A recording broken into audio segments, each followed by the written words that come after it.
Hello, this is wmpyr. For today's lesson, this is actually going to be part 3 for the Filipino destructions that we've been talking about. So what we did in the first video was this, 1, 2, if you guys remember that.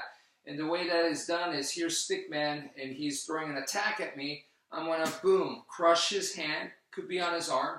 I'm going to crush it like so, or this way, boom, crush it like that, okay? Now, we also did this with elbows, boom, same idea with elbows. And now we're going to go to the knife, okay? And it's the same idea, once again.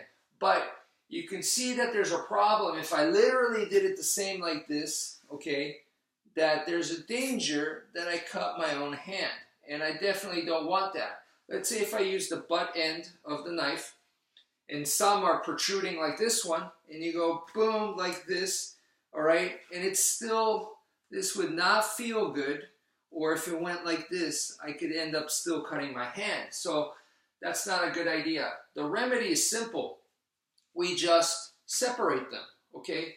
And the rule of thumb is the further away it is, the safer.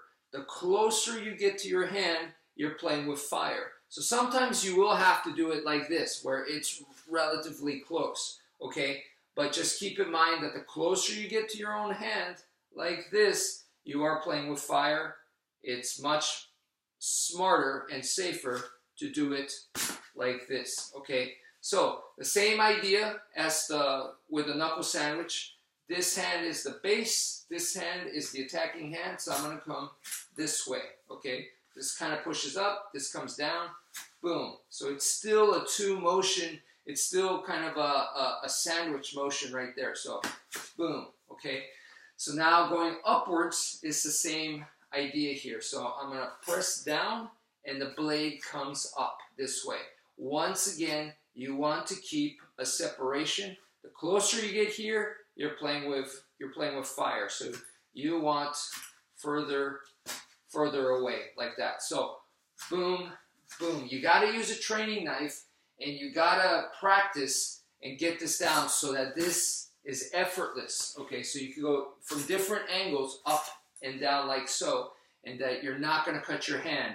If you don't have this down before you go to live blade, you know, you're not doing yourself any favors there as far as safety goes. Okay, so that's coming down, can be done this way, same idea. You want to keep the distance, boom, and then up, okay, up this way, boom, like so, boom, boom, boom, boom, boom, okay.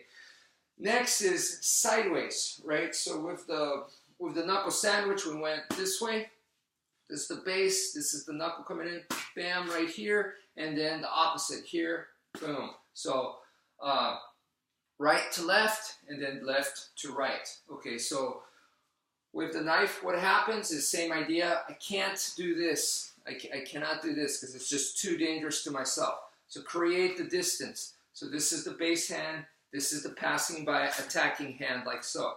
So boom, and this is what you see more so in the traditional Filipino martial arts. This is a staple move, boom, like this, okay? The next one is this hand. I'm gonna use this to, like this is like your parrying hand. So as I do this, the blade comes from the opposite direction. So boom, and this is your open and close motion. So this right here, the first one like this, I am closed. Look at my arms right here.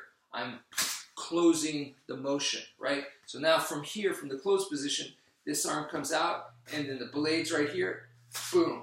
You see, this is the open motion, close motion, open, close, okay?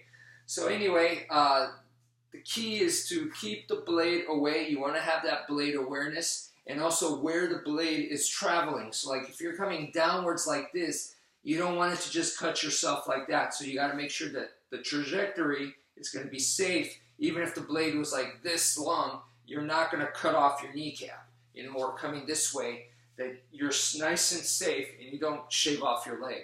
So that's it for now. Thank you for watching and take care, folks.